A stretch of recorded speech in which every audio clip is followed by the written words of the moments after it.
Hello বন্ধুরা, কেমন আছো সবাই? আশা করছি ভালো আছো। তো আমার আজকাল মনটা বেশ ভালো যায় না, তাই একটু আজকে সকাল সকাল বেরিয়ে পড়েছি ঘুরতে।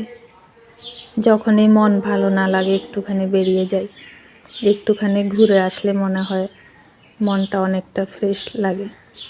যাই হোক, চলো বন্ধুরা, আজকে হাঁটতে হাঁটতে আমি তোমাদের সাথে আমার নিজস্ব কিছু কথা শেয়ার করব। আমি এখন পুরোটাই নিজেকে জানি। জাস্ট 2 বছর আগেও যদি কেউ কোনো প্রশ্ন করতো আমাকে নিয়ে, তখন আমি বলতাম আমি জানি না। কিন্তু এখন আমি পুরোটাই নিজেকে জানি। আমার কিছু ভালো দিক, কিছু খারাপ দিক আছে, এখন সবটাই জানি। যেদিকে তাকাই সেদিকেই দেখি একদল ছোট মন মানসিকতার মানুষ। এরা কেন জানি না স্বার্থের জন্য সব কিছু করতে পারে। দরকার হলে আছি, না থাকলে নাই। এই টাইপের মানুষ আমি কখনোই ছিলাম না। কিন্তু আমারও হয়তো নিজেকে পরিবর্তন করতে হবে, আর 10টা মানুষের মতো। এই পৃথিবীতে হয়তো মা আর সন্তানের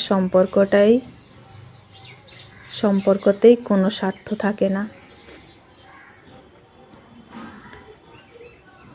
কিন্তু ইদানিং খুব বিরক্ত এসে গেছে নিজের উপর। ভাবলে স্বার্থপর মানুষগুলোর উপর। এইভাবেই হয়তো মানুষ চেঞ্জ হয়। আমিও সিদ্ধান্ত নিয়েছি, আমিও চেঞ্জ হব। জানি না কতটা পারবো। অস্থির লাগে খুব। স্থির হতে হবে নিজেকে। আচ্ছা, পৃথিবীতে কোনো কিছুই কি স্বাভাবিকভাবে হয় না?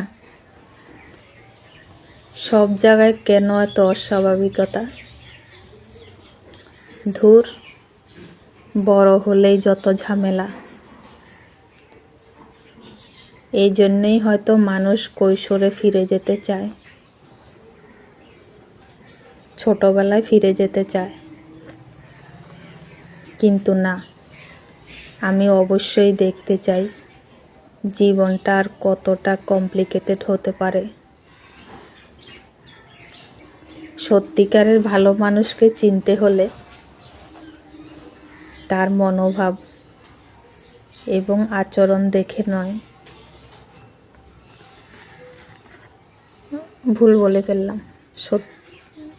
চিনতে হলে তার মনোভাব এবং আচরণ দেখো, কথা দিয়ে নয়। ভালো মানুষগুলো শুধু অন্যের সুখের জন্যই আনন্দ খুঁজে পায়, নিজের স্বার্থের দিকে লক্ষ্য করে না। নিজের স্বার্থ ছাড়িয়ে অন্যের কথাই সারা জীবন ভেবে যায়। যাই হোক বন্ধুরা, অনেক কথা বলে ফেললাম। তো আমার এই নিজস্ব, আমার মন থেকে এই কথাগুলো বলেছি। তো আমি কি কথাগুলো ঠিক বলেছি তোমরা সবাই জানাবে, কিন্তু ভালো লেগেছে কিনা অবশ্যই জানাবে কেমন। তো সবাইকে পুরো ভিডিও দেখার জন্য ধন্যবাদ। টাটা।